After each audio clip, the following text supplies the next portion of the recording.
Morning student. मैं बहुत सारे अकाउंट्स रिलेटेड प्रश्न आपको मैंने दिए थे, शब्दावली के रूप में, परिभाषिक शब्दावली, और बहुत सारे ऐसे जो हमारे बही खातम लेखा कर्म को परिचय देते हैं, ऐसे शब्दों का हमने अध्ययन किया। और मेरे ख्याल से आशा विश्वास है कि आप लोगों ने उसका लेखन भी किया होगा, नोटेशन तैयार किया होगा। अब आ जाता है खातों का वर्गीकरण। वस्तुतः खाता है क्या, पहले हम इसको समझना चाहेंगे। खाता है क्या किसी विशेष व्यक्ति या वस्तु या लाभ हानि का खाता बही में एक संक्षिप्त विवरण है। फिर से बताओ, किसी विशेष व्यक्ति या वस्तु या लाभ हानि का खाता बही में एक संक्षिप्त विवरण है, लेकिन प्रयोग में किए जाने वाले खातों को निम्नलिखित 2 वर्गों में विभाजित किया जाता है। पेज नंबर 71 पर देखिएगा, बार बार मैं आपको बता रहा हूँ, पेज नंबर 71 में बिल्कुल 3.11 खातों का वर्गीकरण, क्लासिफिकेशन ऑफ अकाउंट्स, उसको देखिएगा। ये 2 प्रकार के होंगे, व्यक्तिगत या व्यक्तिगत खाता, पर्सनल अकाउंट। दूसरा होता है अव्यक्तिगत खाता, इन पर्सनल अकाउंट। तो इस प्रकार से खातों को पहले हम 2 भागों में विभक्त कर रहे हैं। एक है व्यक्तिगत खाता और दूसरा है अव्यक्तिगत खाता। अब व्यक्तिगत खाता को हम कितने भागों में बांटेंगे, तो वो 3 भागों में विभक्त होगा। एक तो साधारण व्यक्तिगत खाता, दूसरा होता है कृत्रिम खाता और तीसरा होता है प्रतिनिधि व्यक्तिगत खाता। ठीक उसी प्रकार से व्यक्तिगत खाता को हम 2 भागों में विभक्त करेंगे, वास्तविक खाता और दूसरा है अवास्तविक खाता, जिसे हम नाम मात्र के खाते में स्पष्ट करते हैं या जानते हैं। अब एक एक करके मैं फिर से आपको बताता हूँ। खाता 2 प्रकार के, व्यक्तिगत या व्यक्तिगत खाता, दूसरा है अव्यक्तिगत खाता। तो व्यक्तिगत खाता और अव्यक्तिगत खाता ये 2 प्रकार हुए। उसके बाद व्यक्तिगत खाता को हम 3 भागों में विभक्त करते हैं, स्वाभाविक व्यक्तिगत खाता, कृत्रिम व्यक्तिगत खाता, प्रतिनिधि व्यक्तिगत खाता। और ठीक उसी प्रकार से अव्यक्तिगत खाता को हम 2 भागों में विभक्त करते हैं, वास्तविक खाता, अवास्तविक खाता। ठीक है, तो अब एक एक करके इन पर हम चर्चा करना प्रारंभ करते हैं। व्यक्तिगत या व्यक्तित्व खाता क्या है, पर्सनल अकाउंट। तो इस पर बताऊं कि व्यक्ति या व्यक्ति का प्रतिनिधित्व करने वाला खाता ही व्यक्तिगत खाता कहलाता है। यह खाता किसी भी व्यक्ति से किए गए लेन देन का ब्यौरा प्रस्तुत करता है। इस खाते में निम्नलिखित 3 प्रकार के व्यक्तिगत खाते शामिल होते हैं, जो मैंने आपको बताया है। स्वाभाविक व्यक्तिगत खाता, कृत्रिम व्यक्तिगत खाता, प्रतिनिधित्व व्यक्तिगत खाता। तो स्वाभाविक व्यक्तिगत खाता में स्वाभाविक या प्राकृतिक व्यक्तियों के नाम से संबंधित या संबोधित किए जाते हैं, जैसे राम का खाता, गणेश का खाता, श्याम का खाता, कृष्ण का खाता। इस प्रकार से व्यक्तिगत खातों को किया जाता है। कृत्रिम व्यक्तिगत खाता क्या होगी, तो कानून द्वारा निर्मित व्यक्ति से संबंधित खाते को ही कृत्रिम व्यक्तिगत खाता कहते हैं। वास्तव में ये व्यक्ति अप्राकृतिक नहीं, किंतु कानून की दृष्टि में उनको व्यक्तिगत माना गया है, जैसे फर्म, कंपनी, बैंक, बीमा, क्योंकि यह कंपनी के अधिनियम द्वारा सम्मिलित होता है, इसलिए इसको हम क्या बोलते हैं, व्यक्ति की तरह होते हैं, है ना, लेकिन इसको हम कृत्रिम व्यक्ति मानते हैं। व्यक्ति सांस ले सकता है, लेकिन ये सांस, रक्त, मांस, हाथ,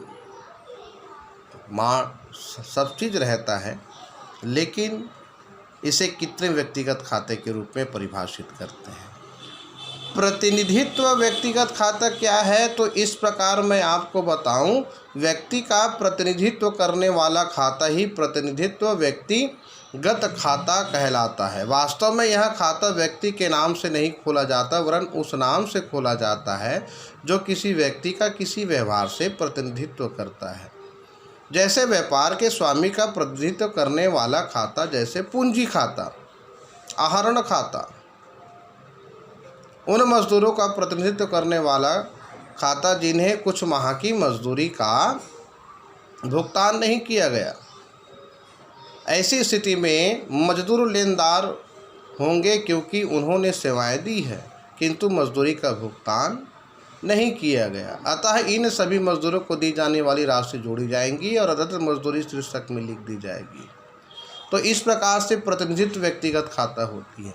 अब व्यक्तिगत या व्यक्तिगत खाता क्या है, इम्पर्सनल अकाउंट। तो ध्यान से सुनिएगा, वस्तु संपत्ति तथा आय व्यय या लाभ हानि से संबंधित, फिर से कहूँ मैं, वस्तु संपत्ति तथा आय व्यय या लाभ हानि से संबंधित ब्यौरा देने वाला खाता अव्यक्तिगत खाता कहलाता है। इसे निम्नलिखित दो वर्गों में विभक्त किया जाता है। वास्तविक खाता। अब ये वास्तविक खाता क्या है, रियल अकाउंट। तो जो खाते वस्तु और संपत्ति से संबंधित होते हैं, वस्तु और संपत्ति से संबंधित होते हैं, उन्हें वास्तविक खाता कहते हैं। वस्तुगत खातों में व्यापार के माल या वस्तु से संबंधित खातों को शामिल किया जाता है, जैसे क्रय खाता, विक्रय खाता, क्रय और विक्रय वापसी खाता।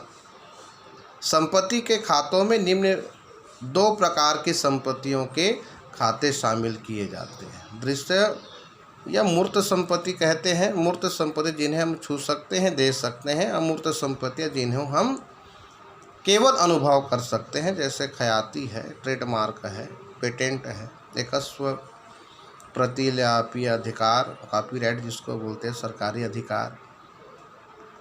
अवास्तविक या नाम मात्र के खाते क्या होंगे, तो मैं आपको बार बार बताऊं, व्यापार की आय तथा व्यय और लाभ हानि का ब्यौरा देने वाले खाते ही अवास्तविक खाते या फिर नाम मात्र के खाते कहलाते हैं। ये खाते वास्तव में खाते नहीं होते, केवल सौदों के स्वभाव को प्रकट करते हैं, इसलिए इन्हें अवास्तविक या नाम मात्र के खाते कहा जाता है। जैसे वेतन खाता, मजदूरी खाता, कमीशन खाता, किराया खाता, डूबत ऋण आदि। तो इस प्रकार से हम कह सकते हैं खाते तीन प्रकार के होंगे। एक होगा व्यक्तिगत खाते, दूसरा होगा वास्तविक खाते और तीसरा होगा नाम मात्र के खाते। ठीक है। तो व्यक्तिगत खाते में पहले मैंने आपको बता दिया था, प्राकृतिक व्यक्ति प्रशांत का खाता हो सकता है या राधा का खाता। कृत्रिम व्यक्ति क्या हो सकता है, बैंक का खाता हो सकता है ना, अग्रवाल ब्रदर्स का खाता हो सकता है, किसी धर्मशाला का या किसी संस्था का, कंपनी का खाता हो सकता है ना। प्रतिनिधित्व खाते जैसे पूंजी खाता, क्योंकि व्यापार के स्वामी का होता है। आहरण खाता व्यापार के स्वामी का होता है। वास्तविक खाते को देखते हैं जैसे कि क्रय खाता, एकदम शॉर्ट टर्म में देखेंगे, list of different type of accounts, विभिन्न प्रकार के खातों की सूची। तो विक्रय खाता, क्रय वापसी खाता, विक्रय वापसी खाता। और मूर्त संपत्ति जिनको हम छू सकते हैं, देख सकते हैं, तो ऐसे है भूमि है, भवन खाता है, मशीन खाता है, उपस्कर खाता है, रोकड़ खाता है ना, रहतियाँ हैं, स्टॉक हैं।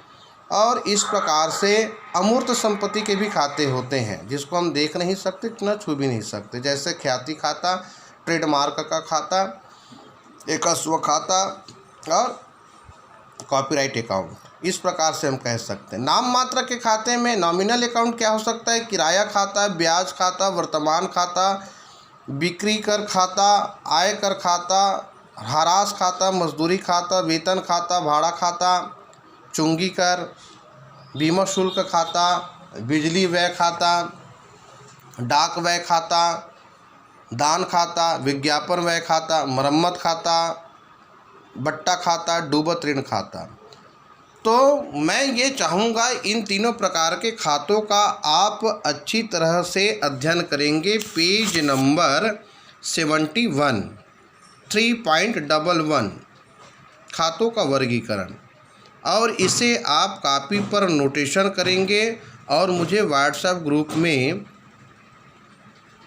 रिस्पांस भी देंगे कि सर हमने लिख लिया है, क्योंकि आप लोगों की रिस्पांस मुझे मिलती नहीं। मैं रिक्वेस्ट करूंगा कि आप अपना रिस्पांस दें ताकि मैं आगे की स्टडी कंटिन्यू कर सकूं। ठीक है, तो खातों का वर्गीकरण बड़े ध्यान से लिखिएगा, समझिएगा। कुछ समझ ना आए तो एक नहीं बार बार पूछिएगा। इन्हीं आशा विश्वास के साथ आज के लिए बस इतना ही। Thank you.